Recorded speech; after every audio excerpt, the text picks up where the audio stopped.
आकृति दी है Q R बटा क्यू एस बराबर है क्यू टी बटा पी आर के, ठीक है, तथा कोण एक बराबर है कोण दो के। तो दर्शाइए कि पी क्यू एस जो है त्रिभुज पी क्यू एस जो है समरूप है त्रिभुज टी क्यू आर के। मतलब टी क्यू आर तो पूरा बड़े वाला त्रिभुज है आपका, और जो पी क्यू एस है ये वाला है पी क्यू एस, ठीक है। इनको हमें समरूप दिखाना है, तो समरूप दिखाने के लिए वही कंडीशन है आपकी तीन होती हैं, एस एस एस से दिखाओ, या एस ए से दिखाओ, या फिर आप किससे दिखाओ ए से दिखा सकते हो, ठीक है। अब हमने देखा कि ये जो टी क्यू आर है ये पूरा बड़े वाला, और ये पी क्यू एस है, इसमें कोण एक बराबर कोण एक उभयनिष्ठ, मतलब एक का तो आ गया आपका काम ए का, ठीक है। अगर आप जो है एस ए एस वाले लगाते हो तो दो एस दिखाने के लिए दो भुजाओं का अनुपात जो है संगत भुजाओं का अनुपात वो समान दिखाना पड़ेगा। और लेकिन हमें ये भी दे रखा है क्यू आर बटा क्यू एस बराबर क्यू टी बटा पी आर। तो आप यहाँ से एक बार देखते हैं कि ये जो दिया है इससे कुछ हो सकता है या नहीं हो सकता है। तो इस तरह से आप दिमाग लगाइए इसमें, ठीक है। तो आपको सबसे पहले उसमें हम करते हैं दिया है, ठीक है। तो जो दिया है पहले उसको देख लेते हैं कि उससे क्या कुछ हो रहा है या नहीं हो रहा है। तो दिया है क्यू आर बटे क्यू एस बराबर है क्यू टी बटे पी आर के, और आपको दिया कोण एक बराबर कोण दो, ठीक है।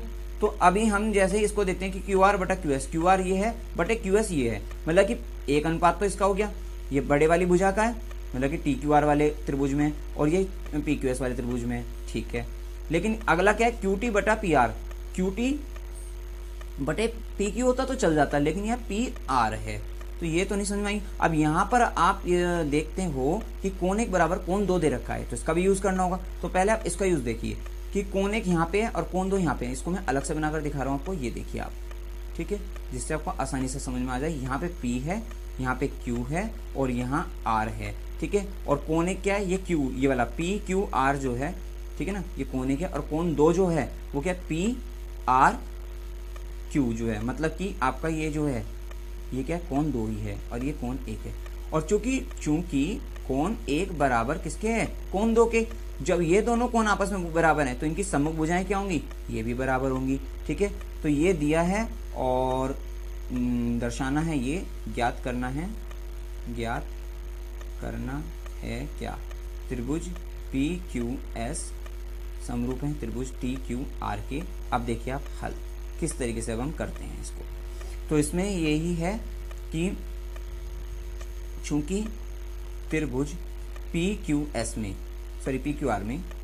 आर में कोण एक बराबर कोण दो, जो कि क्या दिया है, इसलिए आप कह सकते हो क्या पी क्यू बराबर पी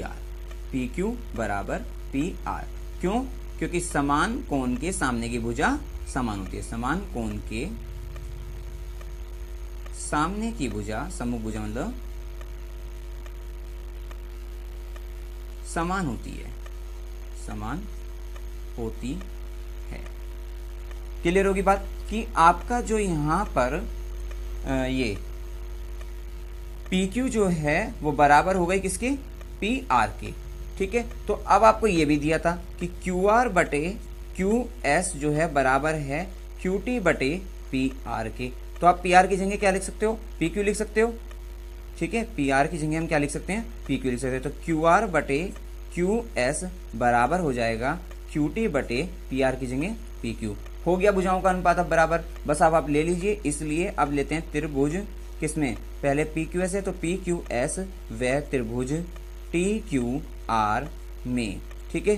तो ये इसमें जब हम लेते हैं, चूंकि क्या है QR बटे ये QS है वो बराबर है QT बटे PQ के, ठीक है। एक बात हो गई, यहाँ से क्या होगा, दो भुजाओं का अनुपात आ गया, मतलब S आ गई आपकी, ठीक है। देख लीजिए आप QR बटे QS क्या, QR पूरे बड़े वाले में था और ये PQS वाले में QS हो गया। इसी तरह से QT बटे क्या हो गया, PQ हो गया। क्लियर होगी एक बात। तो SS तो आ गया, और एक क्या होगा, कोण एक बराबर कोण एक, और उसको लिख दीजिए उभयनिष्ठ है, ठीक है, उभयनिष्ठ। तो इसलिए अब आप कह सकते हो कि त्रिभुज PQS जो है समरूप है त्रिभुज TQR के। ब्रैकेट में कर लीजिए, ये SS था और ये A था, तो मतलब SAS समरूपता कसौटी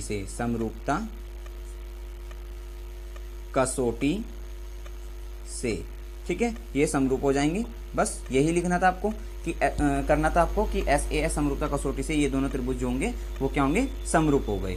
अच्छा, अगर आपको ये कहा जाता कि इसको ए से करे तो आप कैसे करते हैं, मतलब एक कोण तो आ गया, अब हम भुजाओं का अनुपात ना लेके हमें भुजाओं का अनुपात नहीं लेना और हमें ये कह देते कि भाई ए से दिखाओ कि किस तरीके से आप ये दोनों त्रिभुज जो है समरूप करोगे। तो आप कैसे करोगे, देखिए हमें जो है इसमें कोण 1 बराबर कोण 2 दिया है और क्यू आर बटे जो क्यू एस है बराबर क्यू टी बटा पी आर दी है, ठीक है।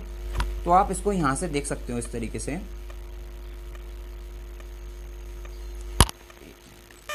तो ये कोण बराबर करने वाले ए से कैसे करेंगे, अगर आप देखिए कोण 1 बराबर कोण 1 और अगर ये कोण टी जो है वो बराबर आ जाए इसके, आपके जो है कोण टी बराबर आ जाए कोण पी के और कोण आर आ जाए कोण एस के, ये कैसे होगा। आप देखिए ये जैसे त्रिभुज है आपका ये वाला, ठीक है,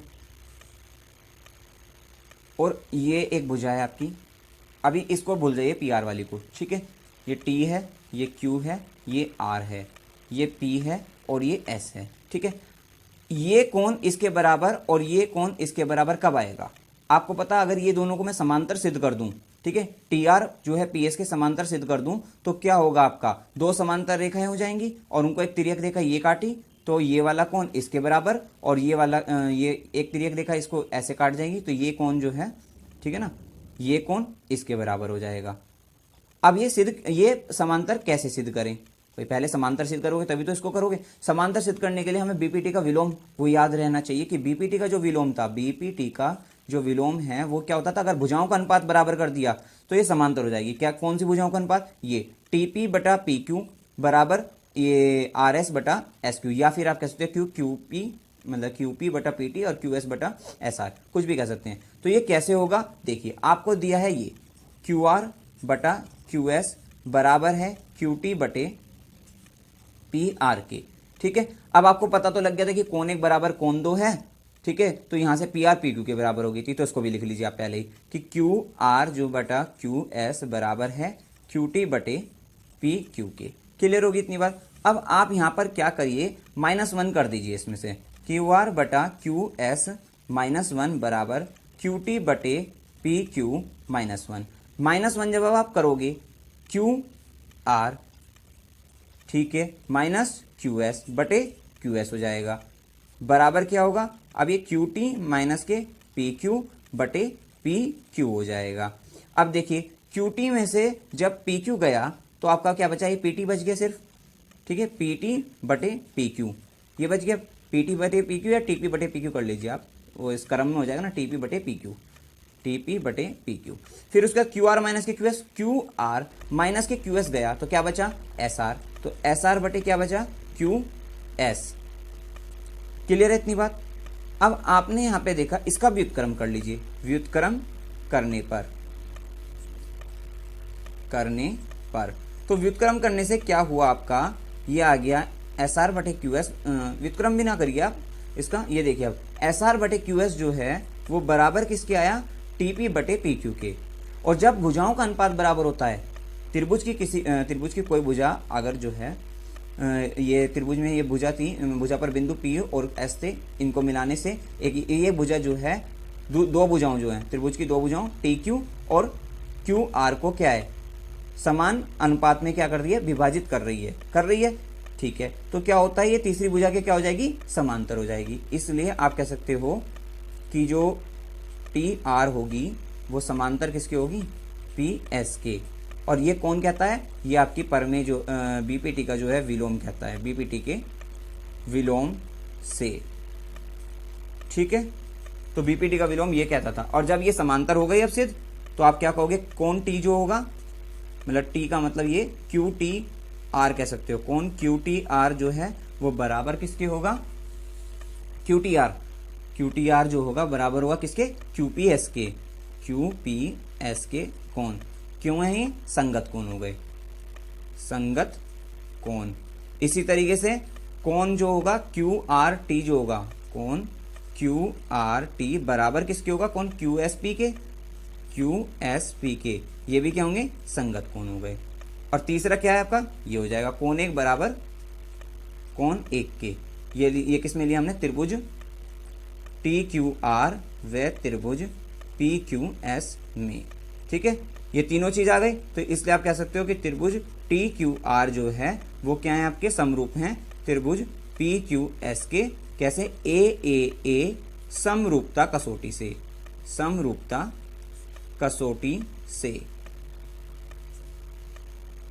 ठीक है, तो ये क्यों, ये कैसे याद रहा हमें इस तरीके से करना है, तो हमने उल्टा लेकर चले थे। हमने क्या लेकर चले थे, हमने सोचा था कि हमें ए समरूपता कसौटी लानी है, तो कौन एक बराबर तो कौन एक हो गया, लेकिन बचे दो कोण इनके कोण के बराबर करने हैं। फिर हमने देखा कि ये दो कोण जो है कैसे बराबर होंगे, हमने सोचा कि अगर ये दोनों भुजा समांतर हो जाती हैं तो ये बराबर हो सकते हैं। अब इनको समांतर करना, तो ये भुजा तभी समांतर होगी जब इनके इसके द्वारा जो भुजाओं का अनुपात आएगा वो बराबर होगा।